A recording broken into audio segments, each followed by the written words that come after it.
जय Hind, this is Sushil Singh. तो आज हम बात करेंगे अपने नेक्स्ट टॉपिक के बारे में, डैट इज एटमोसफेयर। ठीक है, इससे पहले जो हमने टॉपिक किया था वो पढ़ा था हमने इंटीरियर ऑफ द अर्थ के बारे में। एटमोसफेयर पढ़ने से पहले आपको पढ़ना पड़ेगा क्या, इंटीरियर ऑफ द अर्थ की, अर्थ के इनसाइड में क्या है। अब पढ़ना है हमने अर्थ के बाहर क्या है। ठीक है, अर्थ के एटमोसफेयर के बारे में पढ़ना है। किसके बारे में पढ़ना है? अर्थ के एटमोसफेयर के बारे में। तो भाई एटमोसफेयर क्या है? इसमें क्या है, मिक्सचर ऑफ गैसेस है भाई। क्या है? बड़ी अलग अलग टाइप की क्या है, गैसेस है, जो कि क्या करती हैं, लाइफ को क्या करती हैं, सपोर्ट करती हैं। सबसे पहला पॉइंट आपने ये याद रखना। एटमोसफेयर क्या है? ये अर्थ के इर्द गिर्द क्या है, मतलब एक ऐसी लेयर्स हैं जिसमें क्या है, लाइफ को क्या है, गैसेस हैं इसमें, जिसमें जो वो गैसेस जो कि क्या करती है, लाइफ को सपोर्ट करती हैं। एक किस्म की क्या है, एक बॉल है, ये अर्थ एक बॉल है, बॉल के अराउंड जो एक क्या बन गई है, एटमोसफेयर बन गया है। ये सारा का सारा किसके अंदर आता है? एटमोसफेयर के अंदर आता है। ये ब्लैंकेट ऑफ गैसेस है। इसको हम ये भी बोल सकते हैं कि एटमोसफेयर क्या है, ब्लैंकेट ऑफ गैसेस। क्लियर है पहला पॉइंट भाई? एटमोसफेयर के पॉइंट क्लियर है पहला वाला कि क्या है, इसमें गैसेस हैं अलग अलग टाइप की, जो कि क्या करती है, लाइफ को सपोर्ट करती है। ठीक है, without it life can not be possible. अब भाई, अब गैसेस है, मैंने आपको बताया कि गैसेस क्या करती है, स्टेबल पार्ट को क्या करती है, ढूंढती है भाई। जहां पर वो जाकर क्या हो जाए, स्टेबल। गैसेस क्या है, अनस्टेबल होती है, बट वो ढूंढती है कि हम क्या हो जाए, क्या क्या हो जाए, स्टेबल हो जाए। तो भाई अगर गैसेस इधर इधर है तो ये तो भाग भी सकती हैं, मगर ये क्या है, एक पर्टिकुलर लेयर बन गई है इसके अराउंड, ऐसे करके। दिखती नहीं है आंखों से, इमेजिनरी है, बट हम ऐसे इसको इमेजिन करते हैं कि कुछ इस तरह से क्या है, ये लेयर है। फिर तो ये गैसेस हैं, तो इसको भाग जाना चाहिए, है ना? ऐसा ही होना चाहिए ना, लेकिन ऐसी भागती नहीं है। क्यों? Due to the gravitational pull. Earth में क्या है, ग्रेविटेशन है ना। ग्रेविटेशन पुल के कारण ग्रेविटेशनल पुल के कारण जो ये गैसेस हैं, ये अर्थ के तरफ अट्रैक्ट हो रही हैं। अर्थ के तरफ क्या हो रही हैं, अट्रैक्ट हो रही हैं। ठीक है, तभी ये लेयर्स क्या करती है, जो अर्थ के अराउंड क्या है, गैसेस हैं, ये आगे पीछे मूव नहीं करती और एक ही जगह पर क्या है, ये अट्रैक्टेड है।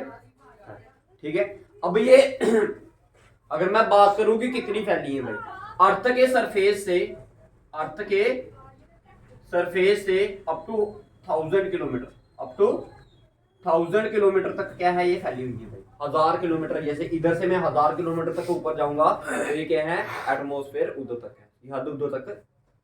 समझ आ गया भाई? क्लियर? फंक्शन की बात करें तो फंक्शन में सबसे पहले आपने यही लिखना है कि promote, provide life supporting gases. अगर मैं किसकी बात करता हूँ, इसके फंक्शन की बात करता हूँ, फिर इसके लेयर्स की बात करेंगे अभी। ठीक है, सबसे पहले इसकी फंक्शन की बात करते हैं। तो पहली बात आपने ये लिखना है कि प्रोवाइड गैसेस विच सपोर्ट लाइफ, विच सपोर्ट, तो वो गैसेस प्रोवाइड करता है जिससे क्या हो सकती है, लाइफ को सपोर्ट। दूसरी बात अगर मैं बात करूं, ये क्या करती है भाई, कंटेन ग्रीन हाउस गैसेस। इसमें क्या होती हैं,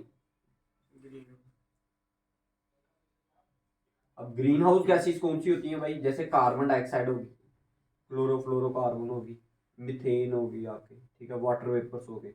ये सारी की सारी चीजें कहाँ पर मिलती हैं आपको, इसी के अंदर मिलती हैं। और यही ग्रीन हाउस गैसेस से क्या होता है भाई, सबसे मेन जो इसमें ग्रीन हाउस गैसेस हैं, ये दो हैं, CO2 एंड क्लोरोफ्लोरोकार्बन। ठीक है, इन्हीं दोनों गैसेस के कारण क्या हो रही है आजकल, ग्लोबल वार्मिंग। ठीक है, आप देख रहे हो, जैसे आज तो वैसे ठंडी है, ठीक है, लेकिन देख रहे हो कि जो सर्दियां आपकी कब आनी चाहिए थी, अक्टूबर के महीने में आनी चाहिए, वो कब आती हैं आ जाकर, नवंबर के एंडिंग तक। नवंबर के एंडिंग में क्या, दिसंबर स्टार्ट होने के बाद आती हैं, 5-7 दिसंबर तक आती हैं ठंडे। लेकिन आनी कब चाहिए, अक्टूबर में आनी चाहिए, अक्टूबर से ठंड स्टार्ट हो जानी चाहिए, लेकिन ऐसा होता नहीं। वो किस, इसका कारण क्या है आपका, green house gases. Green house gases के कारण ही ऐसा हो रहा है। ठीक है, जैसे हमने उस दिन पढ़ा था ना कि which is the hottest planet, कौन सा था, वीनस। कौन सा था, वीनस। किसके कारण था वो, इवन कि मरकरी किसके पास था, सूरज के पास था, लेकिन सबसे गर्म कौन सा था, वीनस था। कारण क्या था उसका, कि उसमें क्या है, कार्बन डाइऑक्साइड की मात्रा बड़ी ज्यादा है, 98% is carbon dioxide in Venus. So that उसके कारण ही क्या, वो क्या है, गर्म है भाई, उसी के कारण क्या है, गर्म है। ठीक है, तो ये आपने याद रखना कि इसमें क्या है, फंक्शन क्या है पहला, provide gases which support life and other gases कौन सी चीजें हैं, green house gases. Next point लिखिए भाई, सबसे इंपॉर्टेंट पॉइंट है भाई, ओजोन लेयर, कि ओजोन लेयर भी कहां पर है, यहीं पर है। ओजोन लेयर भी कहां पर है, अभी आपको इसमें पेपर में 1 नंबर का पक्का आता है, हर एग्जाम में 1 नंबर का ये पक्का क्वेश्चन है कि भाई ओजोन लेयर कौन सी लेयर में आती है। भाई इसकी जब हम एटमोस्फेयर, आती तो एटमोस्फेयर में भी है, लेकिन एटमोस्फेयर की भी क्या है, कुछ एटमोस्फेयर की भी कुछ क्या है, लेयर्स हैं, जिसमें क्या आती है आपकी ग्रीन हाउस क्या कहते हैं, ओजोन आती है। तो याद रखना ओजोन लेयर भी हमें यहां पर मिलती है। ओजोन का फार्मूला क्या होता है, O3।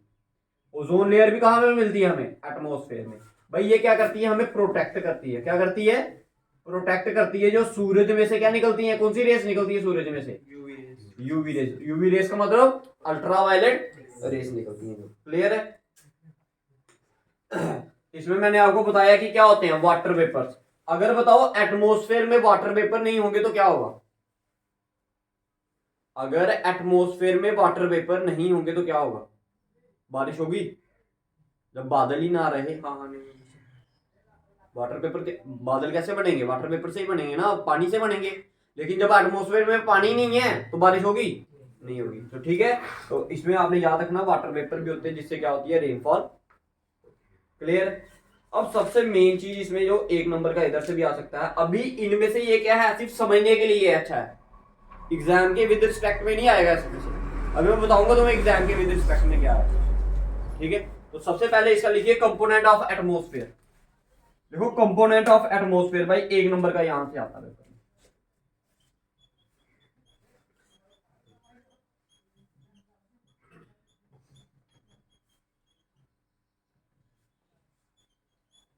कंपोनेंट ऑफ एटमोस्फेयर, सबसे ज्यादा मात्रा में जो चीज है वो है नाइट्रोजन, 78.09%, 78.08 सबसे ज्यादा मात्रा में कौन है, नाइट्रोजन।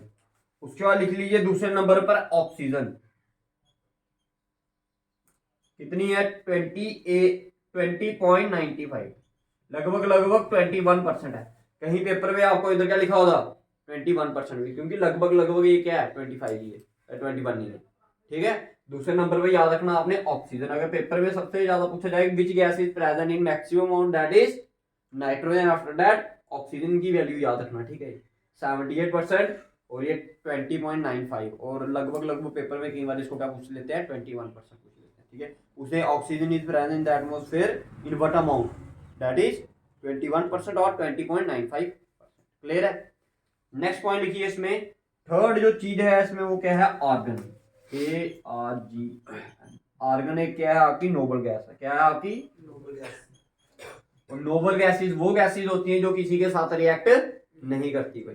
ठीक है, कौन से ग्रुप में होती है पीरियोडिक टेबल में, 18वें ग्रुप में। लिख लीजिए पॉइंट भाई, ये पेपर में आता है आपका। ठीक है, कौन से ग्रुप में होती है आर्गन, ये आर्गन गैस जो है वो कौन सी आपकी, नोबल गैस है। और कौन से ग्रुप में होती है ये, 18th ग्रुप में होती है। मॉडर्न पीरियोडिक टेबल के 18th ग्रुप में आपकी क्या मिलती है हमें, ये नोबल गैस मिलती है। ठीक है, क्लियर है, याद रखना भाई ये।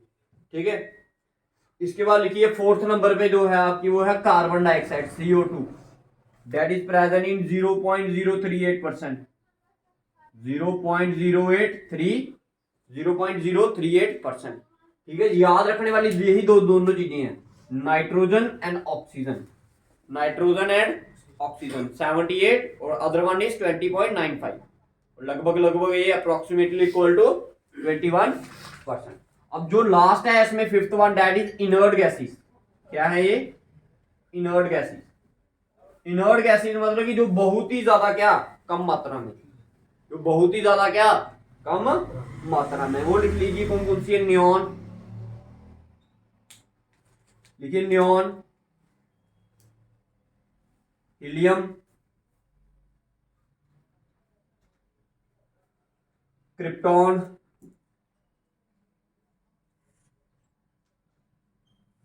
और जीनॉन। भाई जीनॉन का याद रखना, इसमें क्या बताने वाली चीज वो बताता हूं मैं। इसको बोलते हैं स्ट्रेंजर गैसेस। क्या बोलते हैं? जिनॉन का क्या नाम दिया उन्होंने? Stranger gas. भाई याद रखना पेपर में, which gas is known as stranger gas? Stranger gas is known as xenon. क्यों? क्योंकि ये कभी कभार मिलती है और कभी कभार नहीं मिलती, और अगर होगी भी तो बहुत ही ज्यादा कम मात्रा में होगी। जिनॉन भी आ गया आपका, और भी कुछ गैसेस हैं 2-3, वो भी लिख लीजिए इनके साथ ही। क्रिप्टॉन, जिनॉन, नियॉन, हीलियम हो गया। इसके बाद लिखिए आप मीथेन, ओजोन, और last one is your nitrous oxide. ये है आपके कंपोनेंट ऑफ एटमॉस्फेयर। भाई इंपॉर्टेंट है, एक नंबर का इधर में से पूछ सकते हैं भाई एक क्वेश्चन। अब ये आपने याद रखना है, पूरा टॉपिक पढ़ोगे तो तभी कहीं एक क्वेश्चन आपका बनेगा। ये नहीं सोचना कि हमने इतना पढ़ लिया यार अब तो 2-3 नंबर आ जाएंगे, नहीं आता भाई। कई बार तो टॉपिक पढ़ने के बाद भी नंबर नहीं आते। क्यों? क्योंकि क्या पता उन्होंने उस टॉपिक में से डाला ही ना हो। समझ आ रही है मेरी बात? ठीक है, तो इन भाई सारी चीजों को क्या करना है आपने समझना और अच्छे से इसको याद रखना है। ठीक है,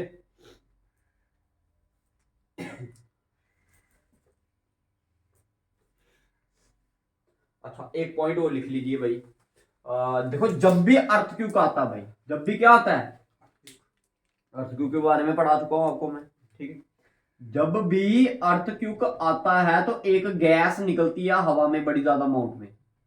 जब भी अर्थ क्यूब आता है तो एक गैस बड़ी ज्यादा अमाउंट में निकलती है। That gas is known as radon, RADON। ये भाई ये एक रेडियो एक्टिव एलिमेंट है। ठीक है,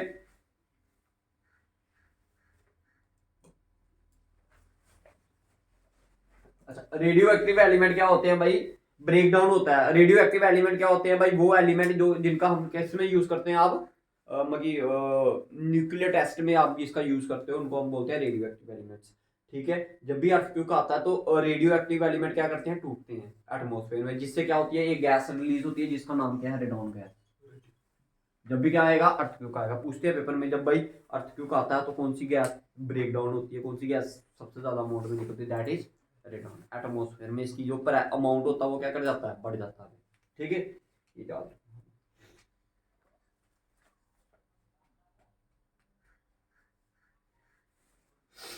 अच्छा, उस दिन मैंने आपको बताया था जब आप interior structure of the earth पढ़ रहे थे, तो कितने मीटर आप नीचे जाओ तो आपका 1 डिग्री टेम्परेचर क्या करेगा? बढ़ेगा, 32 डिग्री। अब भाई इधर एटमोस्फेयर है तो आपको कहा जाना है? ऊपर वाली साइड। तो लिखिए एक में इसमें नोट पॉइंट लिखिए आप भाई, नोट पॉइंट लिखिए, लिखो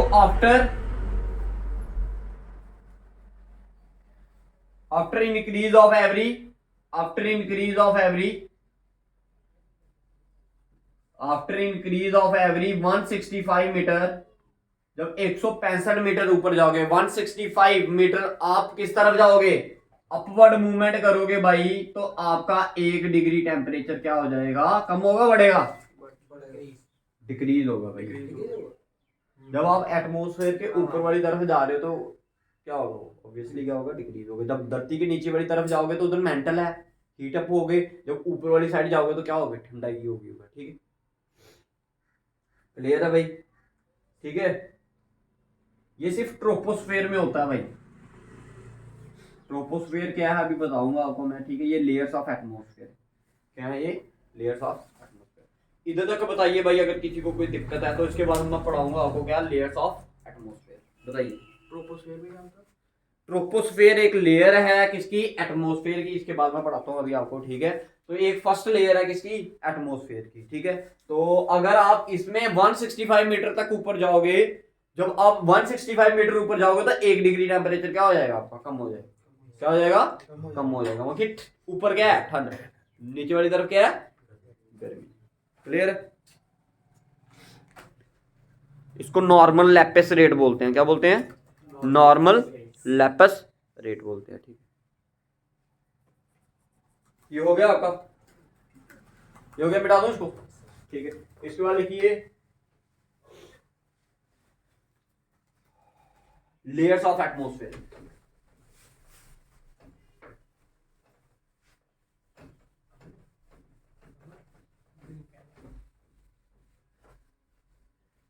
भाई सबसे पहली जो लेयर आती है वो होती है आपकी कौन सी? ट्रोपोस्फेयर। ले ऊपर हेडिंग बना लो, layers of atmosphere.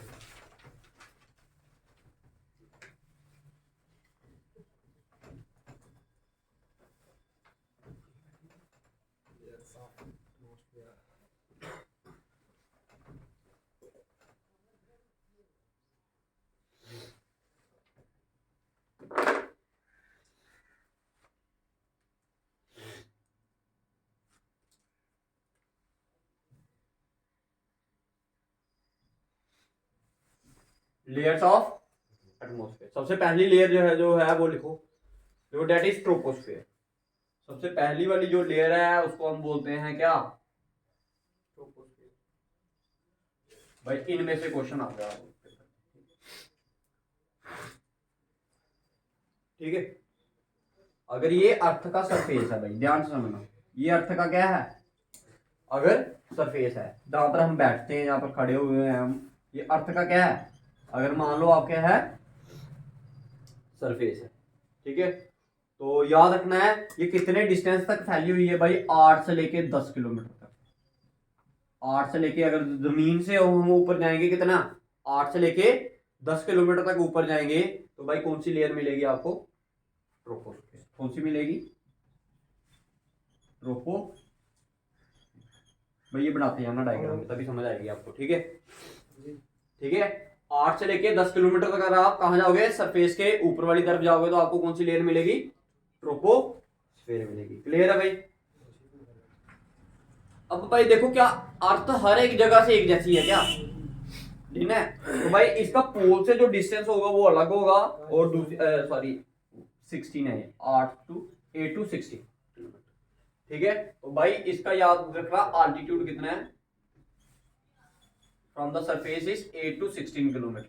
8 to 16 kilometre. भाई पोल से ये अलग होगी, इक्वेटर से ये अलग होगी।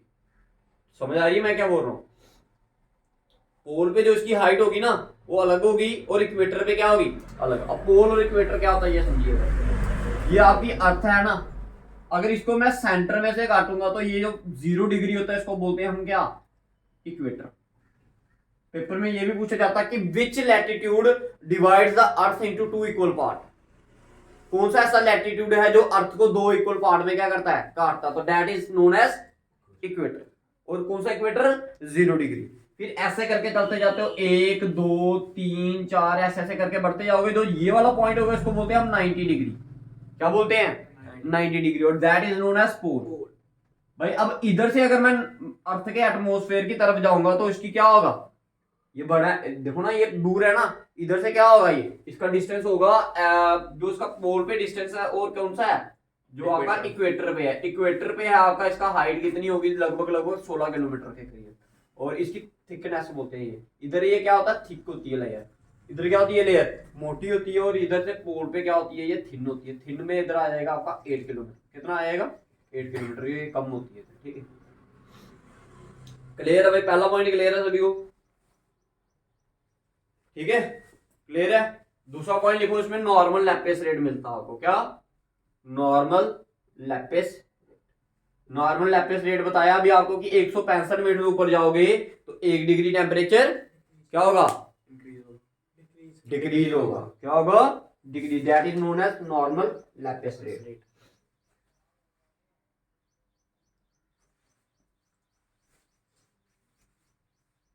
अब इसकी एक एग्जांपल भी आती है भाई पेपर में आपको स्टेटमेंट के रूप में, कि जो आपका अमृतसर है,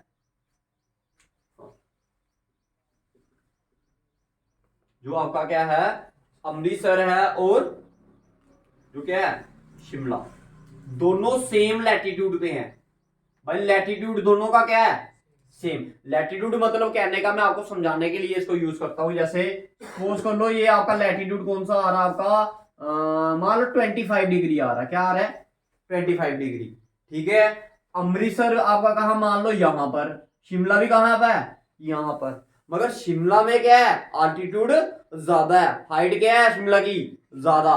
तो भाई देखो दोनों लैटिट्यूड क्या है? दोनों का सेम। तो गर्मी भी तो एक जैसी होनी चाहिए, ठंड भी तो एक जैसी होनी चाहिए, बट कैसा ऐसा होता है इधर? नहीं। शिमला क्या रहता है? हमेशा कोल्ड, ठंडा रहता है। अमृतसर में क्या है? गर्मी होती है बड़ी ज्यादा भाई।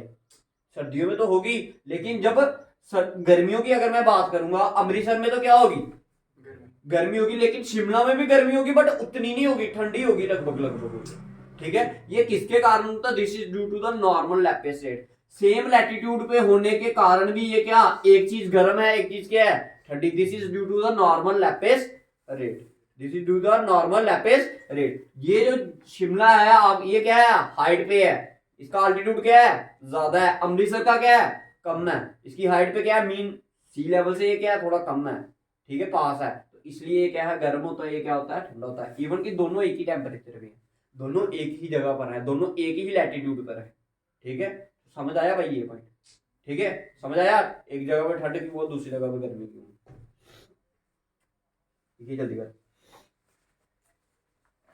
हाँ, अब ये नेक्स्ट पॉइंट बताने जा रहा हूँ ना, इसको भी याद रखना भाई, पेपर में पूछते हैं। ठीक है, जितनी भी आपकी वेदर एक्टिविटीज होती है ना, जितनी भी आपकी क्या वेदर एक्टिविटीज, वेदर एक्टिविटीज में क्या क्या आएगा आपका, रेनफॉल, साइक्लोन्स, थंडरस्टॉर्म, ये सारे के सारी चीजें कहां पर होती हैं आपकी, ट्रोपोस्फेयर। पूछते हैं पेपर में भाई, ये आपकी रेनफॉल हो रही है, लाइटनिंग वगैरह हो रही है, बिजली चमक रही है, ये सारी चीजें कहां पर टेक प्लेस हो रही हैं भाई, कौन सी लेयर में होती है, that is known as troposphere. ठीक है, ये सारी की सारी कहां पर होती हैं, ट्रोपोस्फेयर पे होती है, याद रखना भाई।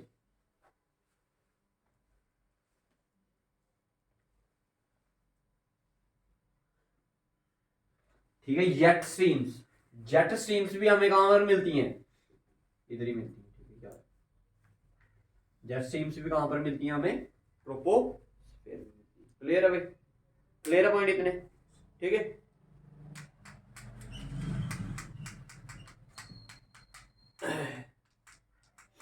पहला पॉइंट क्लियर है भाई, ठीक है, दूसरा पढ़ाऊं। ठीक है, अब अगर हम, मैंने आपको बोला ये 8 से लेके 16 किलोमीटर तक हमारी सरफेस के अर्थ से ऊपर तक फैली हुई है, अब 16 के बाद कुछ और आएगी, दूसरी लेयर आएगी, तो that layer is known as stratosphere. Important भाई, that layer is known as stratosphere.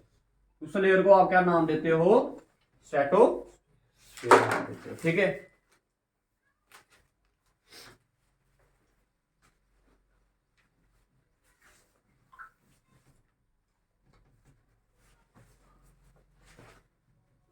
that layer is known as stratosphere.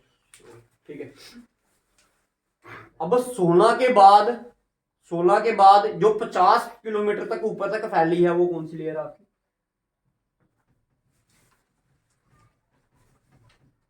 Strato. अब देखो, इससे नीचे वाली कौन सी थी, ट्रोपोस्फेयर। अब ट्रोपोस्फेयर और स्ट्रेटोस्फेयर को कोई एक चीज क्या कर रही है, इसको अलग अलग कर रही है, that is known as tropopause. देखो ट्रोपोपॉज,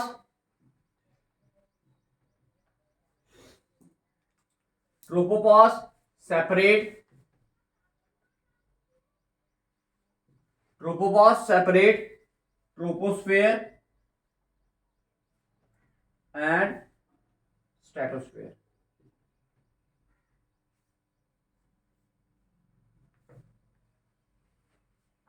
क्लियर है भाई, ठीक है।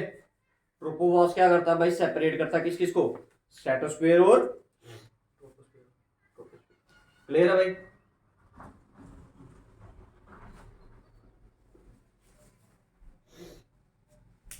अच्छा भाई, सबसे इंपॉर्टेंट चीज जो है इसमें वो क्या है, वो बताने जा रहा हूं भाई। लिखो, ozone layer is found here भाई, मैक्सिमम सबसे फेवरेट क्वेश्चन है इस क्या टॉपिक का, हर एक एग्जाम का। ठीक है, क्या है वो, ये है कि ozone layer, ozone layer O3 कहां पर मिलती है हमें, स्ट्रेटोस्फेयर में मिलती है। कहां पर मिलती है हमें, ओजोन का काम क्या है, प्रोटेक्ट करती है हमें कहां से, यूवी रेस से। कहां से आती है यूवी रेस, सन से, सूर्य से। ठीक है, ओजोन डे कब मनाया जाता है भाई, ओजोन डे कब मनाया जाता है, 16 सितंबर, 16 सितंबर को क्या मनाया जाता है, ओजोन ठीक है भाई।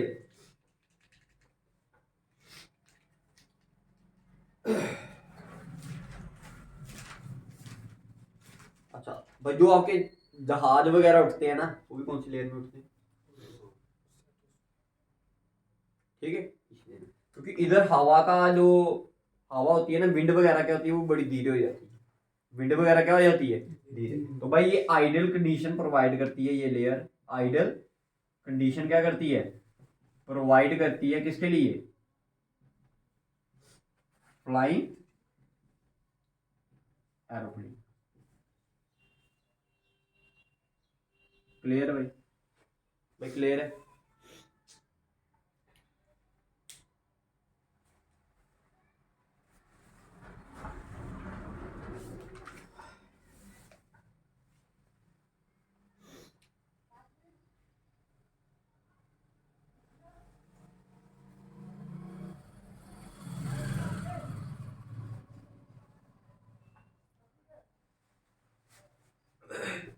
ठीक है, हो गया, हो गया भाई? ठीक है, मिटा दो इसको। नेक्स्ट लेयर लिखी है अपनी, डेट इज मेसोस्फीयर।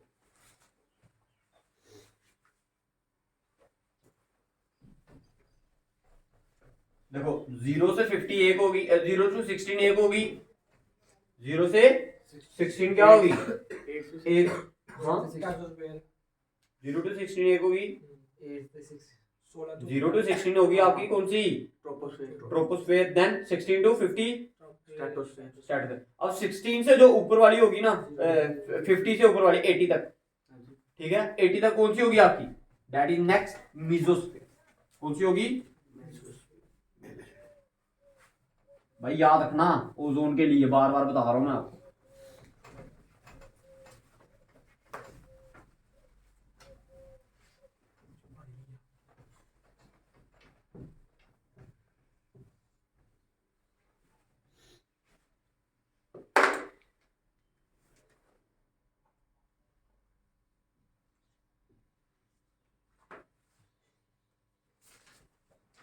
कहां तक, 50 to 80 किलोमीटर आल्टीट्यूड। क्लियर है भाई? क्लियर है? ठीक है, इसमें ओजोन की मात्रा क्या होती है, बड़ी ज्यादा कम हो जाती है भाई। ओजोन की मात्रा क्या हो जाती है, बड़ी ज्यादा कम हो जाती है। और याद रखना है, ये सबसे कोल्डेस्ट लेयर है भाई। क्या है ये, coldest layer in atmosphere, paper में पूछा जा सकता है। ठीक है, टेम्परेचर कितना होता है इसका, मिनिमम होता है -100 डिग्री सेल्सियस। ठीक है,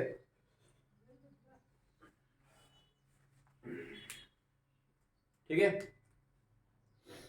और इसमें एक पॉइंट और आता है भाई, जो भाई तारे तूरे टूटते हैं ना आपके, मेट्राइट्स बोलते हैं इनको आप, ठीक है, फॉलिंग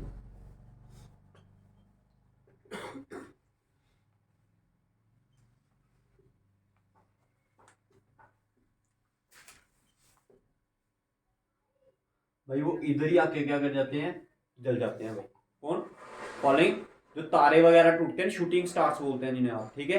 वो क्या करते हैं, जब टूट रहे होते हैं ना आसमान से, उसको टकराए ग्रेविटी से, अचानक क्या करके उसको अर्थ ने अपनी ग्रेविटी की तरफ क्या करना स्टार्ट कर दिया, इतना उनकी स्पीड ही इतनी ज्यादा होती है, तो वो क्या कर जाते हैं भाई, क्या कर जाते हैं, इस लेयर के अंदर ही क्या कर जाते हैं, वो सारे के सारे क्या कर जाते हैं, जल जाते हैं भाई। ठीक है, ठीक है, क्या कहते हैं ये, सारे के सारे जल जाते हैं। ठीक है, तो ये याद रखना है इसमें। ठीक है, क्लियर है? इसमें बस इतना ही है। ठीक है, फोर्थ अब लास्ट वाली जो लेयर है वो आपकी कौन सी है, आपकी थर्मोस्फेयर। कौन सी है आपकी, थर्मोस्फेयर।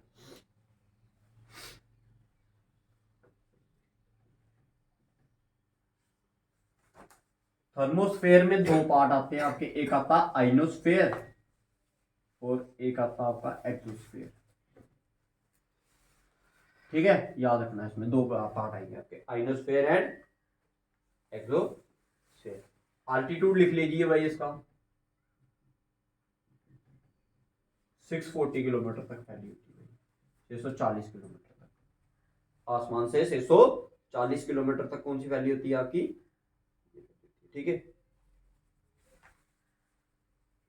अब भाई आइनोस्फेयर के कारण ही भाई, कौन सी लेयर के कारण, जो आप फोन पे बात कर रहे हो, ये जितने भी सिग्नल्स वगैरह आते हैं ना, इधर से जब आप कॉल मिलाते हो किसी को, जैसे नंबर मिलाया आपने, ठीक है, वो सीधे इधर से सिग्नल कहां जाता है, सैटेलाइट पे। सैटेलाइट कहां पर होती है हमारी, ठीक है, वो इन इस आइनोस्फेयर से टकराकर क्या करता है, उधर से टकराता है, फिर जाता है उधर से किसके पास, जिसको आपने मिलाया होगा। चाहे वो बंदा मेरे सामने नहीं बैठा, जैसे आप मेरे सामने, मैं ऐसे आपको फोन मिलाऊंगा, ये नहीं कि इधर से पास है चल इधर से चले जाता हूं, नहीं, ऐसा नहीं होता। इधर से सिग्नल कहां पर जाते हैं आपके आइनोस्फेयर में, उधर से रिफ्लेक्ट होकर फिर कहां आएंगे, दूसरे बंदे का, और ये काम विद इन सेकंड्स होता है। ठीक है, तो याद रखना आइनोस्फेयर के कारण ही आप क्या कर पाते हो, ये जितना भी रेडियो कम्युनिकेशन है ना आपका, वो सारा का सारा किसके कारण हो रहा है, आइनोस्फेयर के कारण। क्लियर है भाई, ठीक है। इनका रेडियो नहीं होता, बताएं, ठीक है। एक फिनोमिना होता है, सिर्फ याद रख लो, आप फिलहाल पेपर में पूछ सकते हैं, एरोरा, AURORA। एरोरा पूछते हैं कि कहां पर टेक प्लेस होता है, ये भी आपका इसी लेयर में, ठीक है, ये भी आपका इसी लेयर में टेक प्लेस करता है, ठीक है। अब लास्ट वाला जो रह गया आपका, वो क्या है आपका एक्सोस्फेयर, ठीक है। लास्ट वाली रहेगी आपकी एक लेयर, कौन सी, ठीक है। ये क्या होता है, इस लेयर के बाद जो आपका स्पेस होता है वो स्टार्ट हो जाता है। ऑरोरा क्या है, और एक फिनोमिना में बात नहीं पाऊंगा, ठीक है। एक्सोस्फेयर, एक्सोस्फेयर क्या है भाई, it is a very thin layer after which the surface,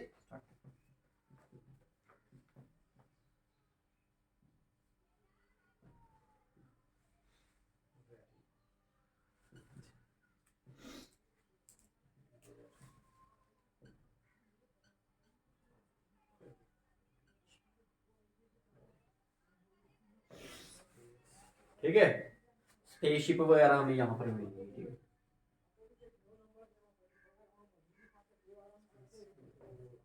clear है भाई, ये क्या था आपका सारे के सारा लेयर्स ऑफ द एटमॉस्फेयर, ठीक है। इंटीरियर पढ़ लिया था, ये कौन सी थी, आपकी एक्सटीरियर लेयर, ठीक है।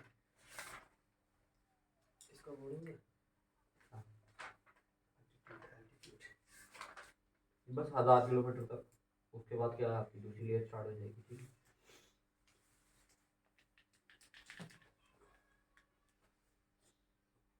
मेसोस्फेयर में याद रखना ओजोन लेयर नहीं है, ठीक है, नो ओजोन,